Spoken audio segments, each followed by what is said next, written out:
नमस्कार, स्वागत है आपका आचार्य वाणी में। मैं आचार्य विक्रमादित्य आपके साथ हूँ। आज का विषय हमारा है वृश्चिक राशि वालों के लिए राहु का जो परिवर्तन होने जा रहा है वो क्या कुछ करने वाला है। देखिए वृश्चिक राशि वालों, आपकी राशि के अनुसार से यदि हम बात करें तो अभी तक राहु महाराज जहाँ चल रहे थे, बृहस्पति के साथ चल रहे थे, वो वहाँ पर कई प्रकार की समस्याएं देने के योग लगातार आपके लिए बना रखे। बृहस्पति ने जब से यहाँ पर आए तब तो थोड़ी बहुत और समस्याओं को बढ़ा दिया। तो ऐसे में अब राहु का परिवर्तन का योग बन रहा है। ये परिवर्तन राहु का जो है विशेष तौर पे कई मामलों में आपको कई मामलों में सावधानी करने के योग बनते हैं और कई मामलों में अच्छा भी योग बनता दिखाई दे रहा है। लेकिन विशेष तौर पे ध्यान रखें, राहु का प्रभाव जो है बुद्धि स्थान पर होने जा रहा है, पंचम भाव में जा रहा है। पंचम भाव विद्या का भाव है, पंचम भाव बुद्धि का भाव है। पंचम भाव विशेष तौर पर कई प्रकार से बड़ा महत्वपूर्ण भाव रखता है। पंचम भाव से जब डिस्कस किया जाता है तो उसमें विशेष तौर पर कई प्रकार की सिद्धियों को देने वाला भाव भी माना जाता है। और ऐसे में ये पंचम भाव में राहु का जाना हर प्रकार के लोगों पर अलग अलग किस्म का प्रभाव उत्पन्न कर सकता है।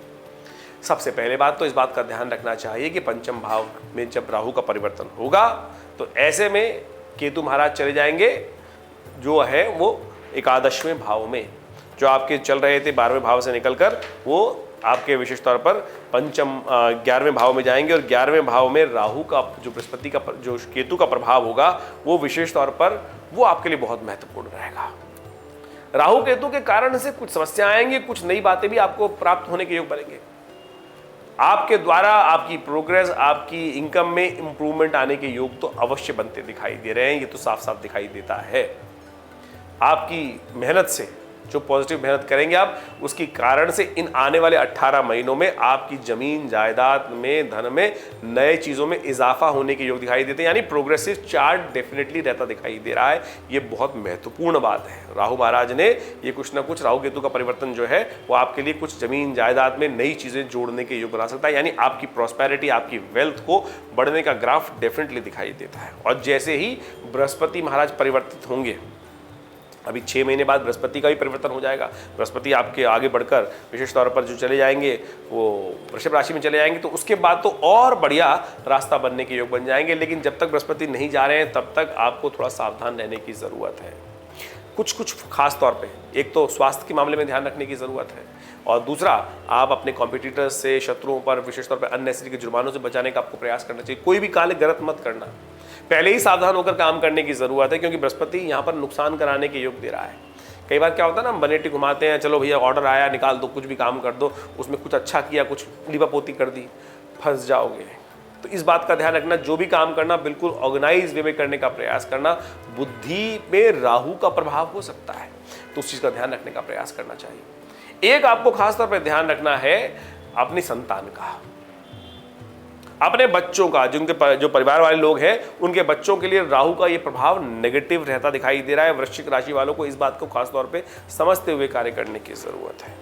ये राहु का प्रभाव जो परिवर्तन है वो थोड़ा सा भारी भरा दिखाई देता है।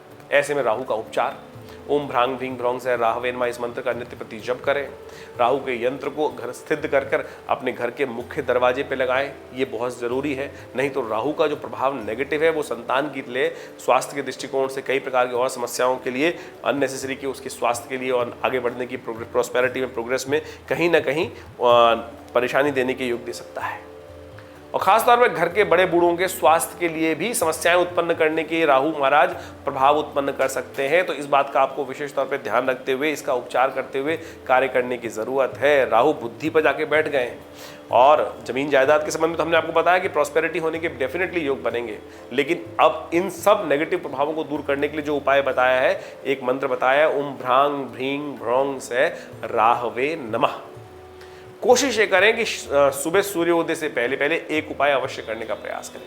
काले श्वान को, कुत्ते को कुछ ना कुछ रोटी इत्यादि डाल दिया करें अपने हाथ से निकालकर। काले श्वान की सेवा करने से आपके बहुत सारे नेगेटिव प्रभावों को दूर करने में बहुत बढ़िया तरीके से रास्ता मिल सकता है। क्योंकि राहु महाराज का ये प्रभाव नेगेटिव कहाँ पड़ रहा है, हर फैक्टर में हमने आपको बताने का प्रयास किया। क्योंकि पंचम भाव बहुत महत्वपूर्ण भाव है।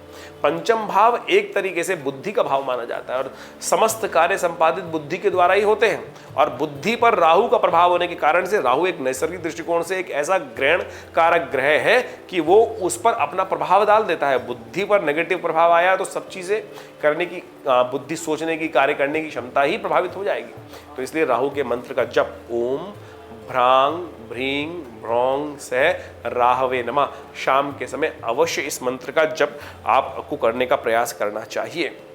एक बात का और ध्यान रखिएगा, अपने घर में जो अगर दरवाजे हों और दक्षिण के दरवाजे का बिल्कुल उपयोग ना करें।